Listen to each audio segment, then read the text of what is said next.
নমস্কার বন্ধুরা, আশা করছি আপনারা সবাই ভালো আছেন। আমিও ভালো আছি। আজকে আমি রান্না করব। আপনারা দেখছেন লক্ষ্মীবাসকে রান্নাঘর। আমি আজকে রান্না করব এই যে এখানে হাঁসের মাংস, হাঁস, তারপরে এই যে এখানে আছে আলু, পেঁয়াজ কুচি, এখানে রসুন, গোটা রসুন, আর এই যে তেজপাতা, আর এখানে আদা রসুন জিরা সব একসাথে বেটে নিয়েছি। আমার কড়াই গরম হয়ে গেছে, তেল ঢেলে দেব।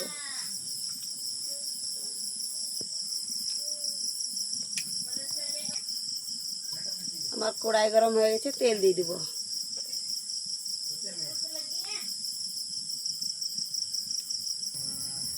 আমার তেল গরম হয়ে গেছে, আলু ভেজে নেব।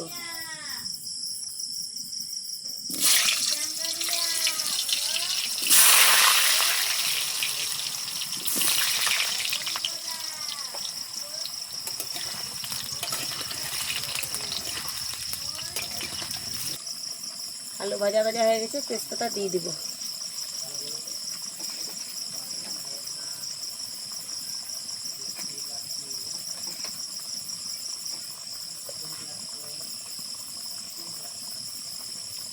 গোটা শুকনো লঙ্কা,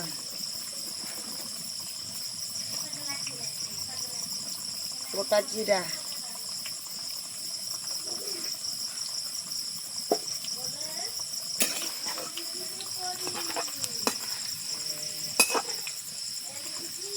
পেঁয়াজ কুচি আর গোটা রসুন একসাথে দিয়ে দিব।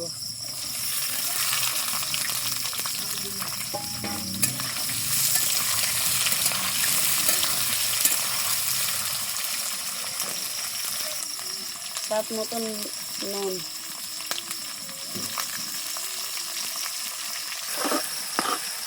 পেঁয়াজ লাল লাল ভাজা হয়ে গেছে। এখন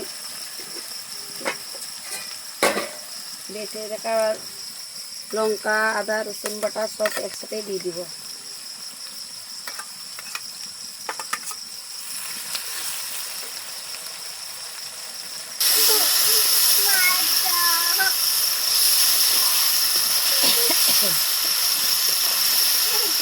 মশলাগুলো ভালো করে কষে নিয়েছি। এখন দিয়ে দিব হলুদ গুঁড়া,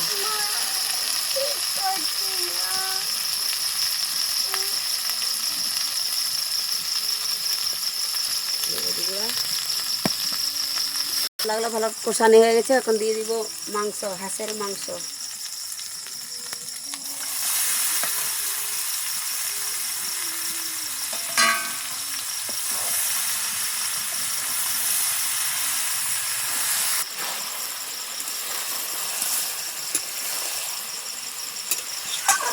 এখন কিছুক্ষণ ঢাকা দিয়ে কষিয়ে নিব।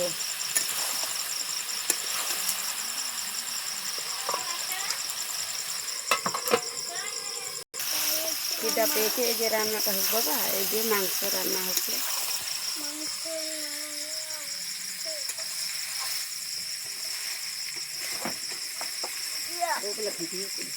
বন্ধুরা, আমার হাঁসের মাংস ভালো করে কষিয়ে নিয়েছি। এখন জল দিয়ে দিব।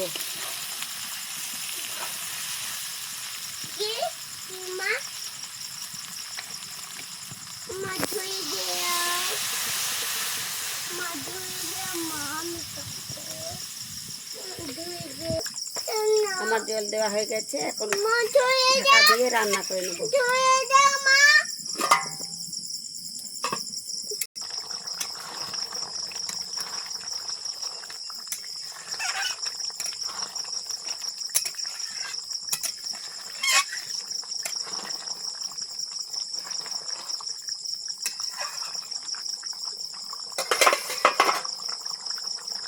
ঝোল হয়ে গেছে। এখন গরম মশলা দিয়ে দিব।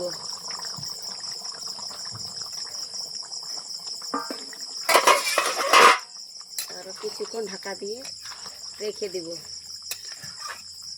একটু বেশি কষাও করলাম না, বেশি ঝোলও করলাম না, একটু গায়ে মাখা মাখা করলাম।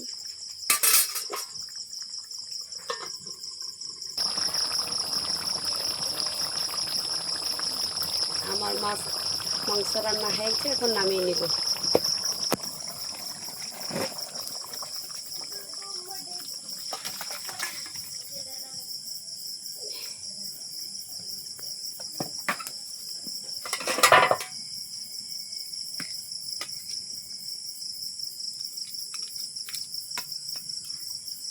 পোকা। দেখুন বন্ধুরা, আমার মাংসর ঝোল কত সুন্দর হয়েছে, মাখা মাখা। দেখুন হাঁসের মাংস আলু দিয়ে। আপনাদের যদি ভালো লাগে এই রেসিপিটা একটু লাইক করবেন, শেয়ার করবেন, সাবস্ক্রাইব করবেন। আর আপনারা ভালো থাকবেন, সুস্থ থাকবেন। আর দেখা হবে পরের ভিডিওতে। নমস্কার, শুভরাত্রি।